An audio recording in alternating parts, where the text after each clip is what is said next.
First, I want to talk about, and let me preface this by saying I reread the issue, and I actually feel even stronger. New Mutants issue 45 is one of my favorite issues of the whole series, and that is saying a lot because I have read, I think, the first 95 issues. I'm about to read Extinction Agenda. I'm caught up. I've been saying that for a while, but life has been happening, and I apologize. I have so many indie books I have to read, but I think I want to see if I could just get to the end of Claremont's run and all the adjacent titles. But I think the last New Mutants issue I read was 95. No, it wasn't. It was 94. It was 94. It was Wolverine on the cover. Okay, yeah, that was it. So I'm on Liefeld's New Mutants. So that's where I'm at. But all right, so I want to talk about this. So I want my honest take, and I always say this, I try to say it. If you've never read the issue, you can take my word for it. Listen to me, of course, but read the issue yourself. Come to your own conclusions. I have read this issue. It's totally self-contained. Those old school Marvel comics, they used to really fill you in. And this issue is very self-contained. I will say a large part of it, I feel, because I read all the earlier issues before it, right? Going back to the original graphic novel from #1, all the annuals, everything. So I knew the New Mutants like the back of my hand, reading this issue. But I can still say that it is pretty self-contained. It is obviously enhanced when you know the characters as well as I did reading it. But man, is this a good issue. So at the time, I'm going to describe this issue both for people that have never read New Mutants and for people that have. I'm going to go through the issue because, I could go and complain about what happened. And I'm debating if I should talk about the issue first, or I'll give you a little insight, because then I think I'm going to give you context. I'm going to give you a little insight on what happened with this issue.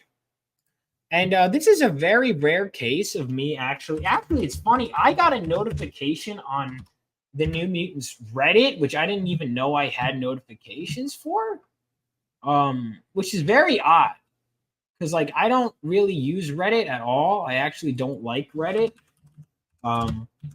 Especially a lot of the comic book Reddits, I noticed, but this was a time where I saw something and I was like, oh my God, a lot of Redditors are in agreement with me. I never agree with Redditors, ever. Okay. But so I got this notification. So all right. So what happened? So I'm going to give context because you might be saying, why is Kitty Pryde saying a lot of racial slurs? Because it's it looks bad, but it's like when you read the context of the story, even in here, the labels, they're put downs and they hurt, right? This is her condemning uses of certain languages. So then the Marvel Comics website says this previously published content includes negative depictions of people or cultures. These stereotypes are wrong. They are wrong now. Social change is a journey. And we must acknowledge where we've come from to build a more inclusive future. I'm going to say this right out the bat. I don't think whoever wrote this even read the issue because none of this is true.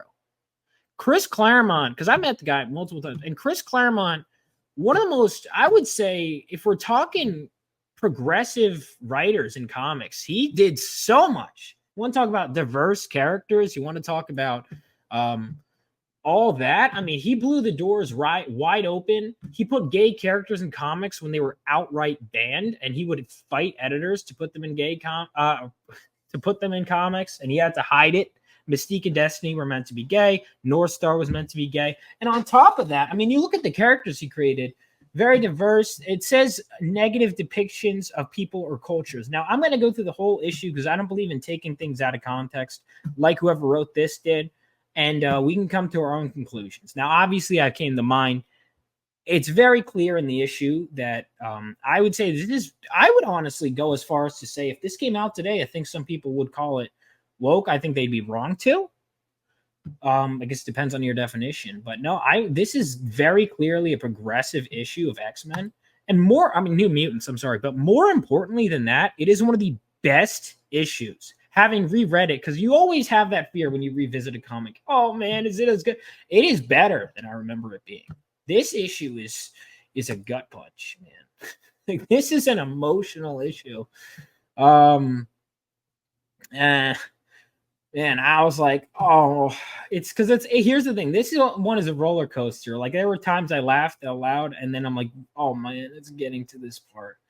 This is one of the most like heartbreaking issues in New Mutants. And there were some heartbreaking issues. One of the things I will say about New Mutants, because I went into New Mutants knowing like nothing about the characters. Like I remember my friend was like, you have to read New Mutants. And I was like, who are the characters? They had like any X-Men I'd know. He was like Cannonball, Magic. Magic's really well known. I was like, who the hell is Magic? And Colossus' sister. And I was like, he had a sister. That was how little I knew. Right. And I ended up falling in love with all of these characters. New Mutants are some of the and what I like about the New Mutants is they somehow deal with both really outlandish stuff and also like really down to earth stuff. Now, I just read the comic, and this is what I hate. I pay for Marvel Comics Unlimited. Guys, even if you like, let's say you don't like a past issue. I don't believe in censoring at all. You can, if you want to learn from it, let people learn from it. You also don't need a blurb at the top. You know what? If there's a comic you think that's outdated, here's what you could do. Just think that to yourself. You shouldn't have someone else tell you. Just have the art presented and let people think what they think, right? I'm never going to do this on anything I write. I hope no one ever does. It's part of why I want to remain independent. People can come to their own conclusions. Vaughn, I didn't like this about your writing. Vaughn, this pissed me off. Vaughn, this offended me. Fine. That's fine. Everyone's entitled, but let people come to their own conclusions. But they're lying. Like they're straight up lying here. It's just it's like, what are you doing? It's just stupid because it's like already giving you a negative perception going in. This is the first thing they do. Poisoning the water before you drink it. Exactly. I'm going to pick this issue up. Physical media is important, and it just sucks. But it's like, because I remember reading this issue and just it's one of those few issues where I just sit down. And the thing is, this is a depressing issue. This is the issue right before Mutant Massacre. So it's already like, oh man, spoiler, there is a death. And it's like, oh, well, the next issue will be happier, right? I mean, I guess. I mean, the massacre happens, so not really. So this is not a good the 1986. Oh my god. Yeah, this is another one that came out in 1986. Arguably the greatest year in comic book history. 1986 was also a bad year to be a mutant, guys. I mean, I don't think there ever really is a good year to be a mutant, to be honest with you. But this is certainly an exceptionally bad year to be a mutant. I also want to say November 1986. You look up any comic from November 1986, it's always a headshot and this in the background, which I actually learned this was drawn by Jim Salicrup, who I've met, I've had dinner with, great guy. But I remember I was getting this signed by Jim Shooter, I think, one of these issues with the border. And I was like, Jim, who did this border? And Jim Shooter jokingly goes, hey, I don't know. And the other Jim Salicrup, is sitting next to him. He goes, hey, Jim, who did this? He was like, oh, yeah, I did that. So anyway, that was Jim Salicrup did this. It's just a little fun fact. I love this border. And I love the uniform covers from this month. It was the 30th anniversary of Marvel, I think. Or no, what? Hang on. 35th? 25th. It literally says it on the cover. It says it right on the cover, and I just didn't ignore it. I just ignored it. 25th anniversary. All right, what is my computer doing? Why is it doing this? What is happening? Hello? All right. So, right off the bat, normally these comics start with a splash page. This doesn't. It starts, the New Mutants, they're getting ready for a school dance. So there's another school because the New Mutants, there's actually, what I like about the New Mutants is there were 8 members of the New Mutants at the time because Karma wasn't there, right? No, Karma was not there. I don't know what the hell she was doing at the time, but wait, no, Karma should have been there. What was in Karma there? What the hell was she doing this? She was a member of the team. There should have been 9 New Mutants. And Kitty Pryde, who of course is the same age as the New Mutants, but was an X-Men, is there with them. She's best friends with Liana. She's close friends with Doug Ramsey. My boy Cypher. Shout out to Cypher. I'm the #1 Cypher fan. I may be the only Cypher fan in existence, but we got our boy right there, who I do dress as. Look at how elegant Cypher looks, by the way. Man has class. What a gentleman. All right, anyway, I keep rambling. This is why I need to get better at making videos. Okay, so the New Mutants are getting ready because basically their school has like 9 kids, 9 students, and that's it. So they're like they never have school dances and stuff because there's like 9 of them. Like, what are they gonna do? So what do? They get invited to another school, and they're like, yes, this is finally we get to be social, but we can't tell anyone that we're mutants. So and I always love this dilemma because you could tell they always had differing views. And Danny, from the beginning to the point where she's almost unlikable, in the like I don't want to say unlikable, but she's brash. She early on was like, I don't like hiding that I'm a new mutant. If she has an issue with someone, she takes it directly to their face. And so she's like, I don't like hiding. I don't why should we hide the fact that we're mutants? I don't like that. And Cannonball hates it, but he's not sure if he wants to face the consequences. So for context, again, these two were the leaders of the New Mutants, co-leaders, Cannonball and Mirage. So they're getting ready. Oh, also Magneto was the head of the New Mutants. He was the head of the Xavier School at the time, because Xavier was in space, like in '97. It was during that period in X-Men history. So now they go and they're partying. And right away, we got Sunspot is immediately dancing with a chick. Immediately, what a stud, what a player. Always, every time there's like a social setting, he's always gets a chick right away. One of the traits of the character.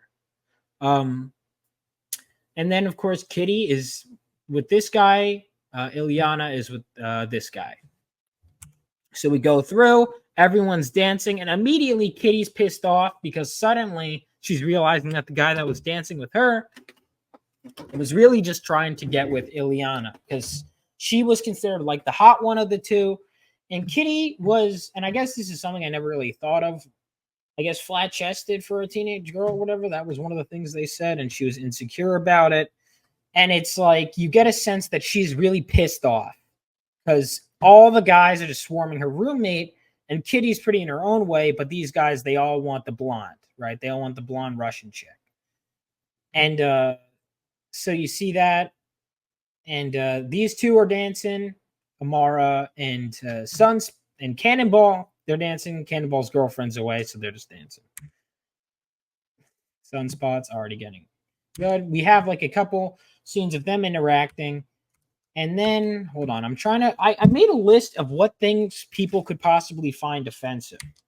There was one I put, page 5. Okay. Now, this is a stretch, but obviously someone probably got offended because they used to, like, as a nickname, like, lovingly, they'd call Danny Chief because she was Native American. But she never took offense to it. It was like she would throw her punches at everyone else. It seemed it was never an issue in the comics, but I guess someone probably decided that it was an issue. But yeah, they're like, would Chief friend Danny join us? And he's basically asking her to dance, but he calls her Chief, and she's like, nope, leaving. She leaves, and then this is where the plot of the issue kind of begins, because this is where she flies off on her Asgardian horse, Pegasus, and you see this kid who's making light sculptures with his hands. And you're like, well, how is this kid able to do that? I thought this was a school for normal kids. And that's where the twist comes in with this issue, because we learned that this kid, Larry, was a mutant. He was a mutant the whole time, and he's feeling really alone. He's new. He's a new kid in a new school. And on top of that, he is a mutant in a time where mutants are being hunted. So he feels discriminated against. And there's even a point where Danny mentions that she's seen similar talk. The way they talk about mutants reminds her of how she was talked about as a redskin, as a Native American in Colorado. So, there's commentary there. It's very clear that Chris Claremont is aware of issues and stuff like that. So there we go. And clearly the term Redskins, I guess because it's an offensive term, maybe they flagged it, even though the context is she's saying only instead of mutants, they said Redskins. Some things, some attitudes never change.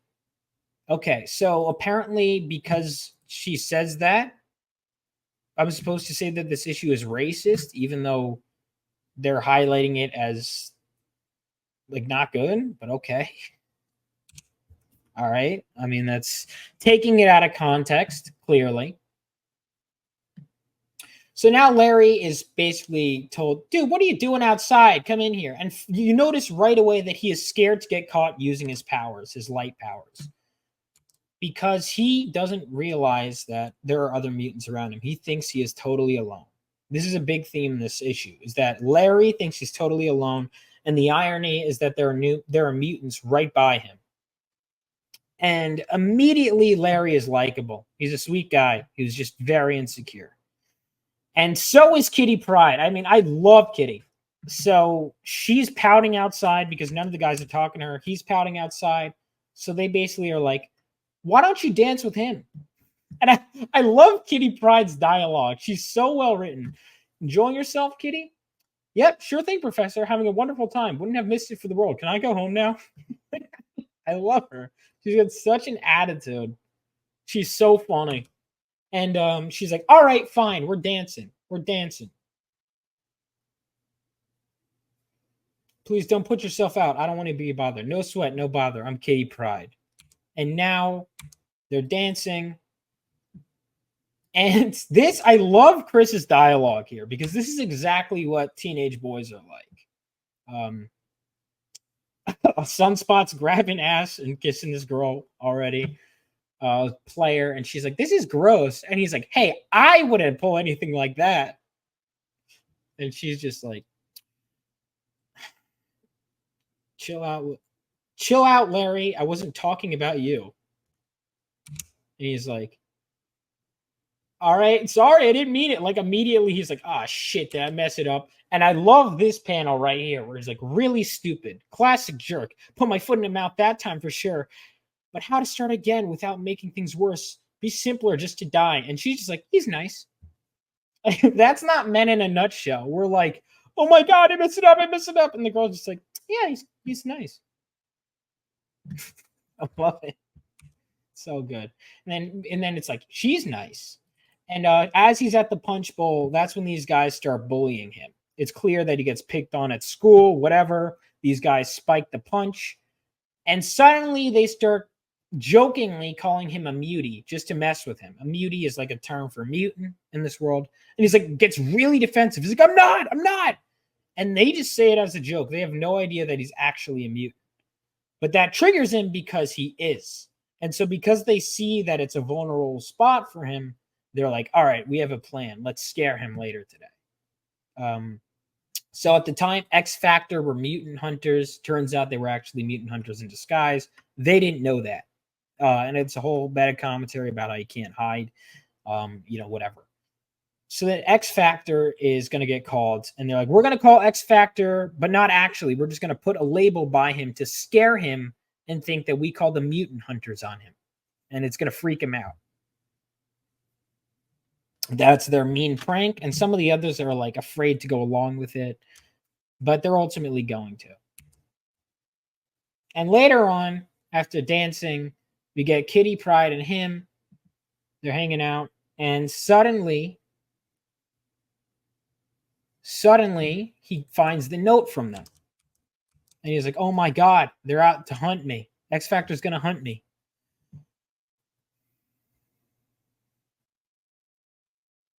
And then this is what I love about this. This is great use of thought bubbles, is that they have all these paranoid thoughts, right?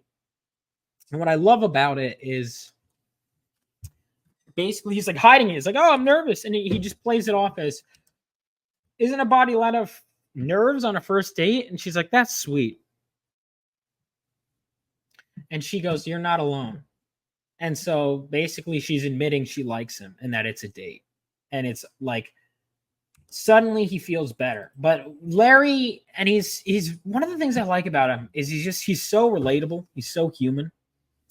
And so you just see all these thought bubbles and how he's constantly trying to play it cool. And what I love about it is the irony is that everyone maybe not everyone around him. There are some mean people, but you have this girl who thinks the world of him. And he's so scared of messing it up that he's like self-sabotaging. And then you have Ileana, who is just being a mean girl this issue. She's the popular girl, and she's like, oh, she can do better than him. And Rain, of course, is defending him from the beginning. And basically, Amara has this line. Magma has this line where she's like, yeah, but he's not a mutant like us. Amara is like kind of like mutants are superior in a way because, we have these powers. Look, I can heat up a hot dog with this. What can he do for her? He's going to leave her as soon as he finds out she's a mutant. And of course, the irony is that if he was just open about being a mutant, if there wasn't this societal pressure, it would be a perfect scenario. But because he's afraid that they'll reject him for being a mutant, when in all reality, they'd be over the moon. And because they're afraid that he'll reject them, they just don't say anything to each other. Again, super well written. And now suddenly, as things are getting closer and he's about to make a move on her, he's like, oh, all right, I know what I'll do. He decides to retell a joke that offended him earlier about mutants, right? He's like, how many muties does it take to screw in a light bulb? Which is the same joke they told him at the punch bowl. Except everyone gets offended because they're all mutants. And he doesn't know this. He's like, oh, maybe I told it wrong. And they're all like, fuck you. Bye, dickhead. And they all leave. And then he's like, it's over. I opened my big mouth and ruined everything. Which is kind of the same thing that the people who censored this issue did. They opened their big mouths and ruined everything. Because this is actually a very nice issue. So he goes home and he's just miserable. He's like, I screwed this up. They both go home, both thinking the worst of each other, not realizing that if they just taken a second to be honest, everything would be good. And then it's around this time that as he's getting scared, he's getting afraid. He's afraid to even tell his own parents that he's a mutant. And then suddenly he gets a call. After he's already had a shitty night, he gets a call from people pretending to be X Factor. Not people pretending to be X Factor. From the bullies at school saying, we caught him, mutie. X Factor's on their way. You're done for. And he's like, oh my God, my life is over. I already ruined this. I already ruined this. I tried, making fun of mutants to fit in.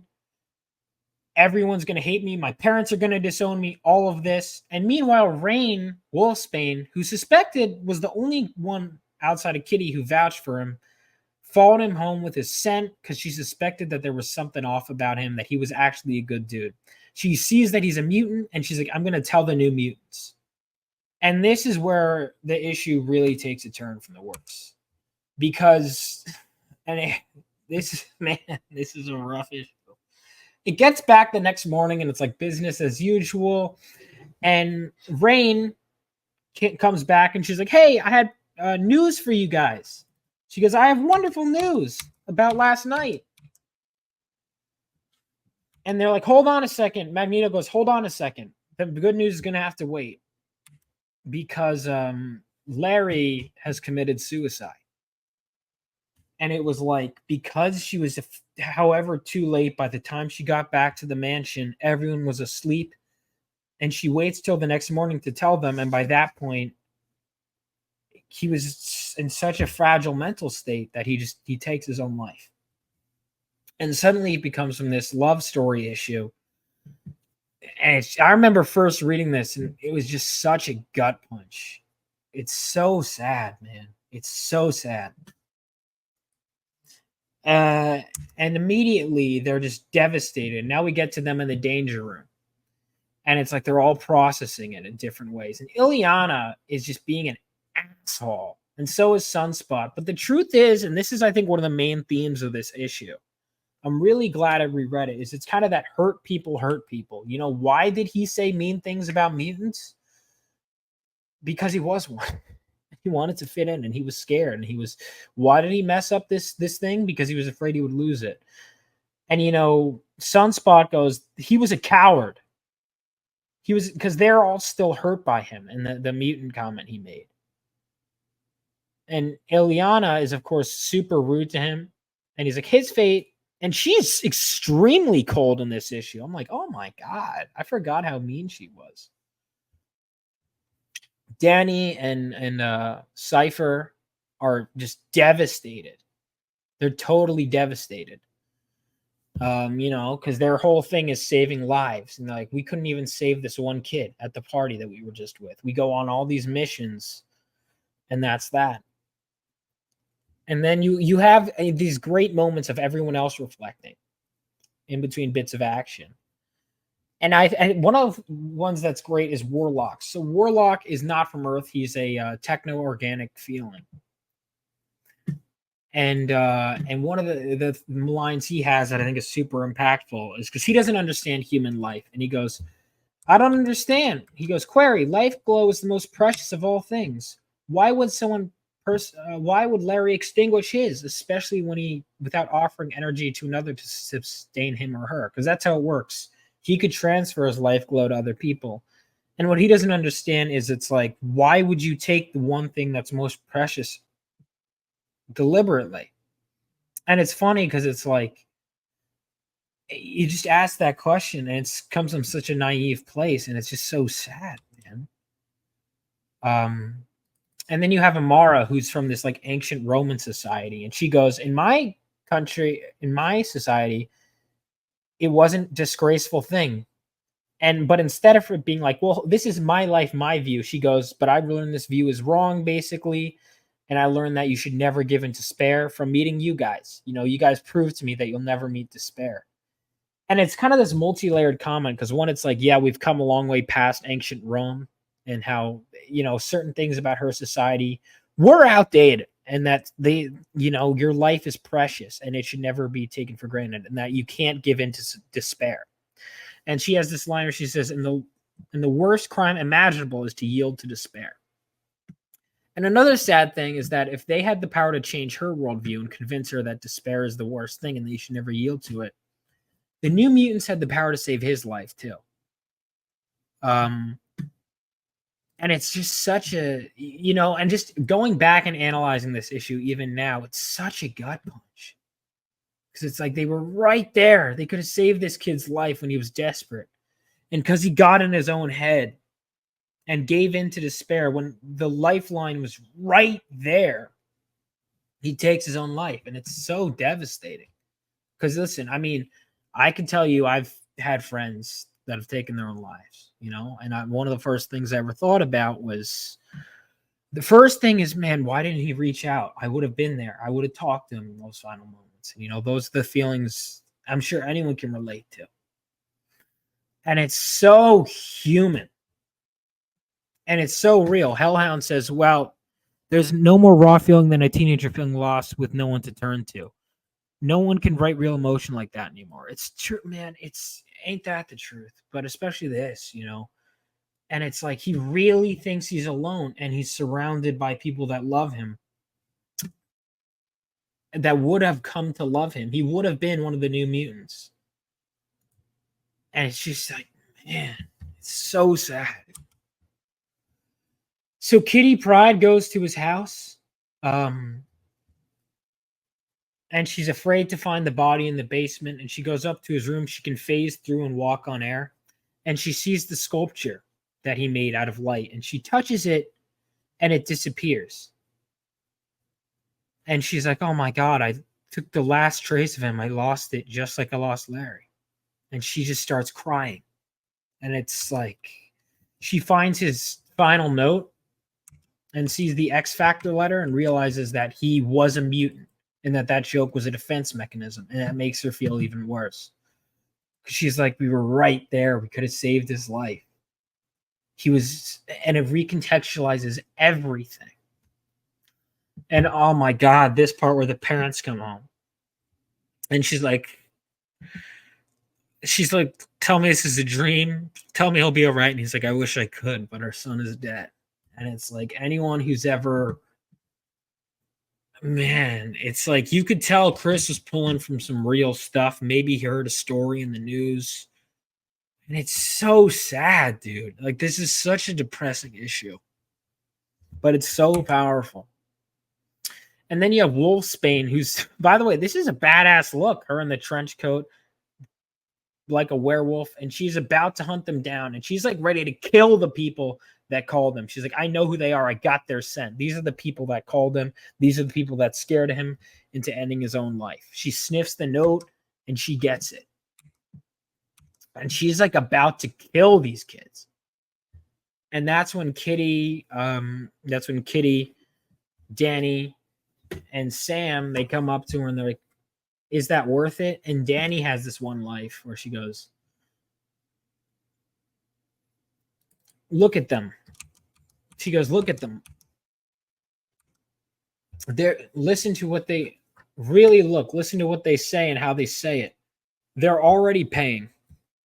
She's basically like, if you kill them, you're giving them an early release, because these guys are going to suffer way more if we just leave them to their own devices, because they're going to have to carry this guilt with them for the rest of their lives. And what I like is the guy goes, the one bully, the girls are just, and this guy are just devastated. They're just totally devastated.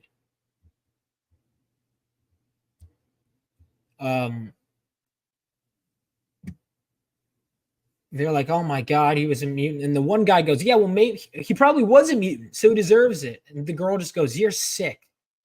And it's like, you could just tell that most of them didn't want to go along with it, but they felt pressured. And they're just going to have to carry this shit for the rest of their lives. And then we get to the final moment where it's like, Kitty decides, I've got to do something about this. And she decides to put on this speech in front of her whole school. And she's like, here it is. Let's get into it.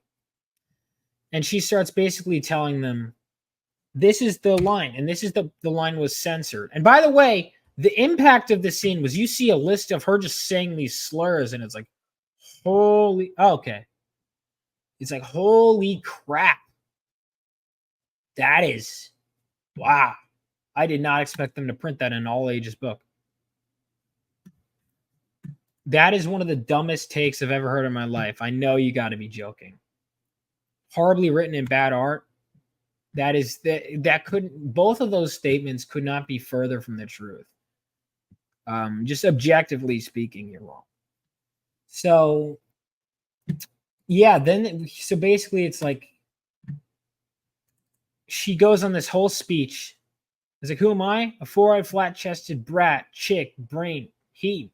And it's all these slurs. So Kitty's Jewish, and she's listing slurs that she's been called. And you could tell Chris probably pulled from his emotions, because, so Chris, I didn't even realize this until a while. Chris is Jewish. Chris, first of all, Grant Morrison would probably disagree with you then. There's no fucking way that Grant Morrison would agree with your takes. He probably loved Chris's run. Any decent writer, even ones that I think aren't good at, any decent X-Men writer loves Chris's run and pulled from it. So yeah, that's crazy. That is a wild take. Even if you thought Morrison's run is better, it's still objectively wrong to say Claremont's run is horribly written and has bad art. Whatever. Discarding your takes, because you've already came out the chat with bad takes. So everything you say, Anyway. Don't like the words? I could use nicer. I've heard worse. Who hasn't? So often, so casually that maybe we've forgotten the power they have. They have to hurt. Okay. Wow, she's being crass. And then suddenly they censor all the words. And it's like, okay, all the power, all the wind, all the raw emotion of her speech is just gone. And it's like, wow. Wow, you just totally killed this moment by adding these censor bars. What pussies. I'm just going to say it. You're fucking pussies. If you're pro censorship, you're a pussy. If you're like these, the whole point of this scene was it was like, wow, she's going all in. She's saying all that. And it's like, these are the things that people get called, blah, blah, blah. And then she goes into how, yeah, Larry used the term mutie, but he was really just, deflecting. She's like, all these labels hurt people. And at the point, what's great about this, I forgot about this, is they give her permission to come out openly as a mutant. But she's like, well, if I do that, she goes, and this line is beautiful here. It goes, See, guys, that's the point. We have each other to lean on. Larry was alone. He goes, whatever you decide, we're here all the way, even if that includes revealing who we really are. So at the start of the issue, Danny and him are like, Sam is on the fence about revealing that he's a mutant. And Danny is for it. And at this point, she's still even more so for it. And this point, Sam has conceded. He's no longer on the fence. He's like, let's do it. And she decides not to. And the reason is because she's just Kitty Pryde. She's not a mutant. She's just Kitty. And that's all any of us should be. Now, is that so? Now, let's go back at the opening line of this issue, because this is what pisses me off the most. Let's go back. So now we know the full context of why everything was said.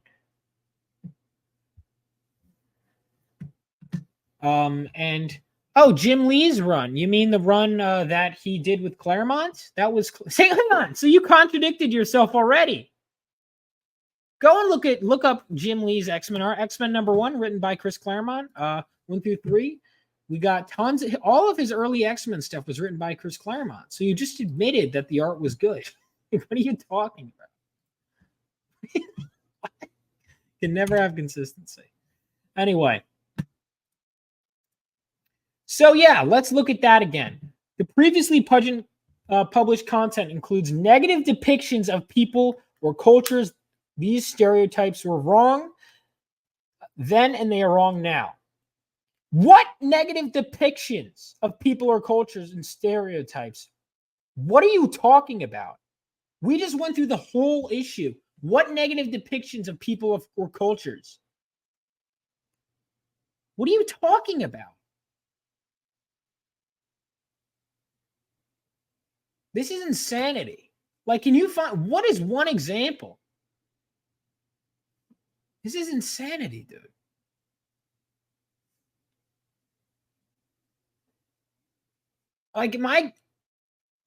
Did this person read the issue? Like, actually read the issue? Did they just see words and go, it doesn't matter the context. This white girl should not be saying that. Shit, there was a reason. There was context. And it was a pretty liberal issue, honestly. But it's never good enough. It's never fucking good enough. That's what I mean. So, first of all, this is a fuck you to Chris Claremont. They were wrong then and are wrong now. They are literally telling Chris that he is wrong. For what? Yeah, so they're saying Chris Claremont is wrong for condemning racism in this issue and labeling. Because again, I got to read this because it's like, this previously published content includes negative depictions of people or cultures. When? At what point? I just went through the whole issue. At what point? It doesn't even negatively portray mutants, which aren't even real. Does it negatively portray black people? No.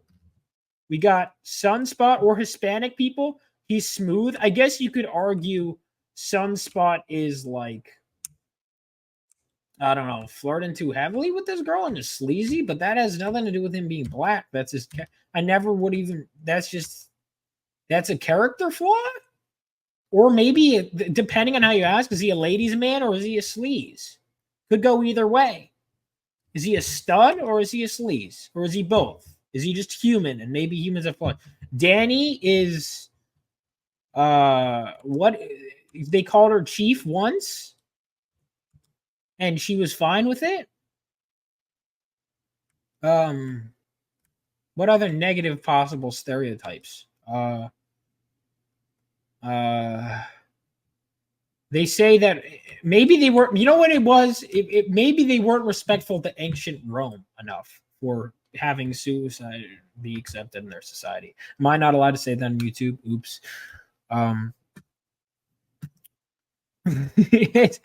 He's half black. He's Hispanic. Yeah. Okay. But he's kind of an asshole, but he's just striking out. He flips out and he gets really angry.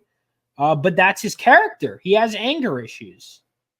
It is literally like, Is that a negative depiction of a culture because you're giving a character? One thing, Sunspot is one of my favorite New Mutants because he's such a colorful character. You know, he's very angry. He's got dark streaks to him, and I think X-Men 97 kind of got that. You know, he's got potential for bad, but also great potential for good. And you see him go through a lot of turmoil. He's kind of a ladies' man. He's suave, but he's a mix of, he can be very smooth, but he can also be very brash and headstrong, and he could be an ass, and he could be impulsive. Are we not allowed to write characters like humans anymore? Like, is that the problem? What is the negative depiction or stereotype? Is it that Danny, as a Native American, uses Native American braids?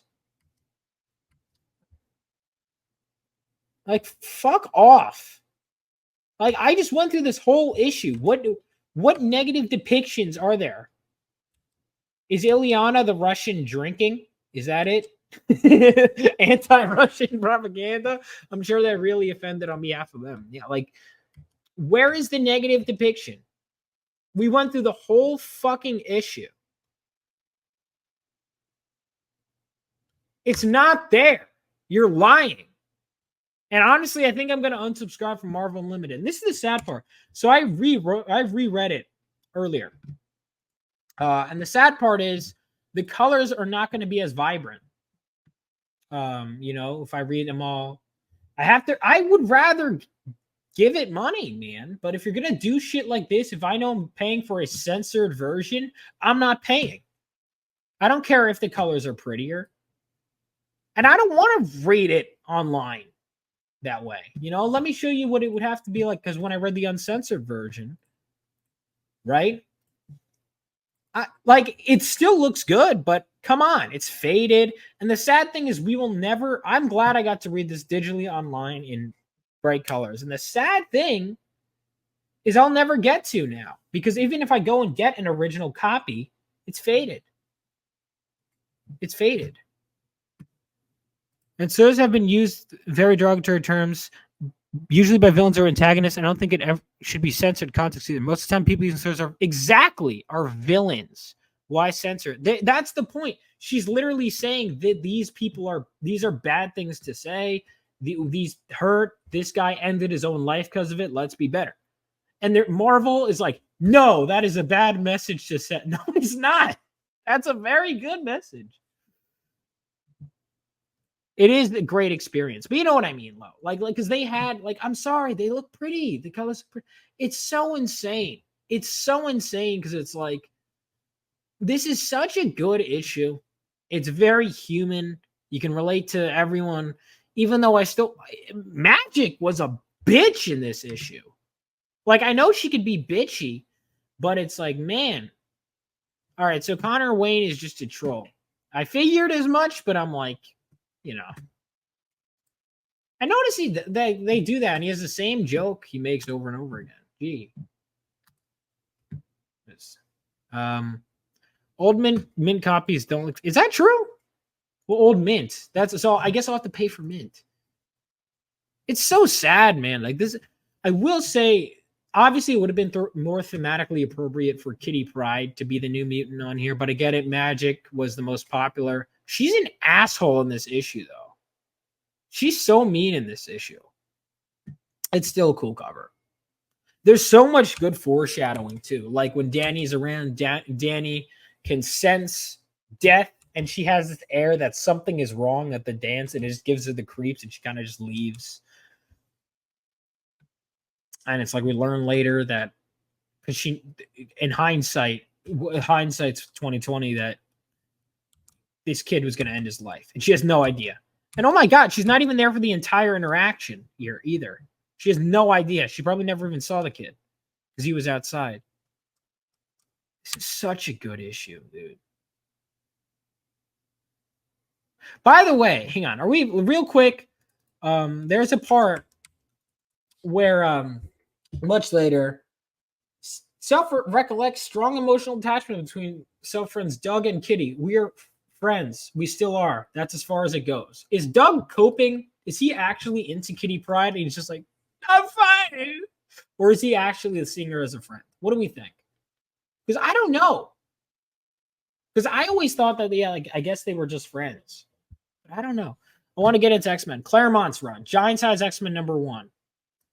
Hold on. I'm just gonna time out. If you're just gonna keep bitching in the chat and not contribute anything, like to the actual discussion, I'm gonna time you out. Bye.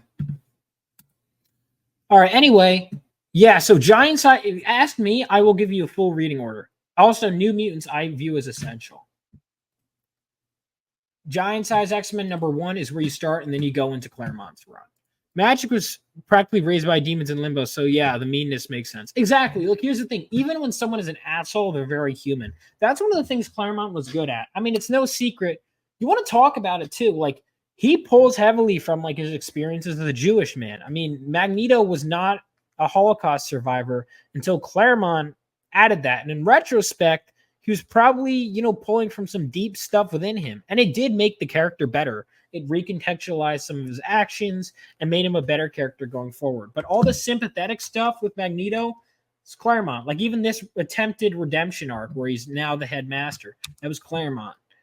Kitty Pryde, who was created by him, that she's Jewish too, you know? And it was just like built into the character. It's such a good issue. And I mean, look, I'm sure most people have lost a friend in some way. Doug Ramsey would definitely have a crush on Kitty. Hormones are out of control at that age. That's true. Oh, I know, dude. That's the thing. Claremont's run, and I say that I'm a Claremont fanatic, but he is very wordy. He gets better about it going on. But even like his most hardcore fans will tell you he is very wordy. He's a writer's writer, you know? Which is why I like him, but I get it, man. Like his stuff is. But one of the things I like about it, like even all the thought bubbles here, where it's like, oh my god, she really likes me. What should I do? Should I hold her, kiss her? Oh yes. Like if this just was them talking, you wouldn't have any of that. So like his words, the thought bubbles, they're excessive, but it works here because that's what it's like, you know, when you're a teenager and you're like, oh my god, I have these feelings with this girl. Do I say something? Do I not? I don't know. Did she like that? Oh, what did she mean? You know, like that's that feeling. And it draws you into this character in just how many pages after he's introduced? Let's see. He's introduced 1, 2, 3, 4, 5, 6, 7, 8, 9, 10 pages. And you're like, it's all the character ever has. And it's because we had so much time getting to know him and his internal thoughts. If it was just his dialogue, and this is why I do think it's made me reconsider adding more thought bubbles when I write. I have a fair amount, but I could always add more. This is like such great usage of it because it's like this could have just been him pouring a glass and then going upstairs. But what he adds with the thoughts, you could just feel the decline of his mental state. And it feels natural to the point where it's like when he leaves and you just see that he's just, they called them, we're coming for you. And then just the next page when it's like he's gone, it's like, man, I love it. I don't think Doug ever had so much. I don't think Doug ever had much. I don't know. Sometimes he did. So he didn't. You know what? I take it back. Doug didn't. Here's the thing. Doug could be a stud. So he kind of had a similar problem with Larry. Doug's whole thing was he has the worst powers. You know, he can translate languages, and that means he's good with computers. That's his power. That's it. You know, everyone else had cool powers. By the way, I want to say this: Magma, most underrated New Mutant. I feel very engaged reading books without them. Yeah, I'm in agreement. But obviously, sometimes you're like, okay, I don't need to hear every thought. But yeah, I think internal dialogue is really good. I still need to read Zdarsky's Daredevil, by the way. I know you recommend it very highly. Worst powers to need them. Exactly. Well, I give in stories have narrators that aren't in the story, Todd McFarlane. I did that sparing. There's like 3 lines of dialogue that are narration. And then I'll have things like the following more, like stuff like that is fine. But I agree that if you have too much narration, although Frank Miller uses narration very well, especially in The Man Without Fear. But most writers, I agree, narration is usually a crutch for bad writing. It can be used well, but I mean narration, the kind you're talking about, where it's a narrator who's just a narrator that's not a character. Usually, it is better to have the narration come from someone in the story. Generally, I agree, but there are exceptions. I wish Kitty was in the New Mutants more.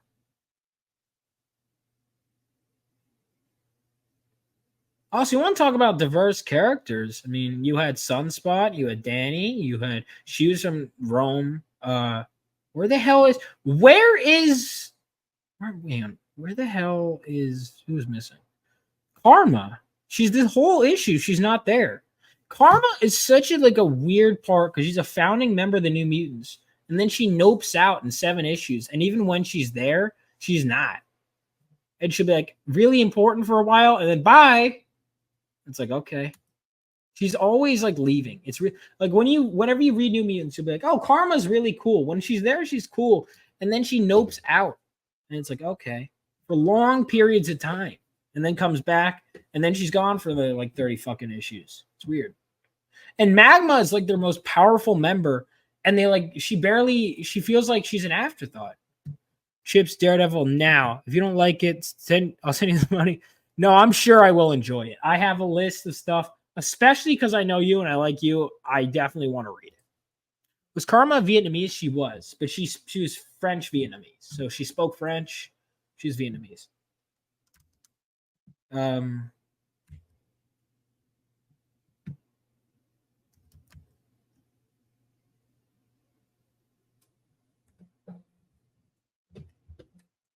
Dude, this is so good. Such a good issue.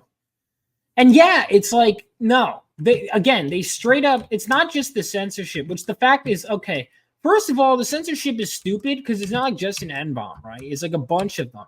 So now what do you have to, because it forces you to go back and look at the uncensored version anyway, which is stupid. What is my computer doing?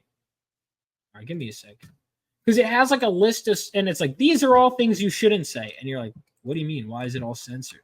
And then you have to go and look up the actual version. So they might as well just have it in. It's not just N-bomb. You're like, okay, I can figure that out. Even though they still shouldn't censor because the impact came from, holy shit, she said that in an X-Men comic. That's fucking crazy. But also, it's like, all right, so you look at this, and it's like, right? Like, look at this right here. This, what is the S? What is the W? What is the S? What is the F? So are you going to guess these off the top of your head? No, you're going to go ahead and look it up. And then you'll either be offended by it or you'll be like, this is stupid. Why did they remove it? Either way, you're going to get the same result. Just leave it in the fucking comic. Let people feel something. And this story is very clear in the message. You didn't like the words she said. Neither did she. That's the point. Oh my God.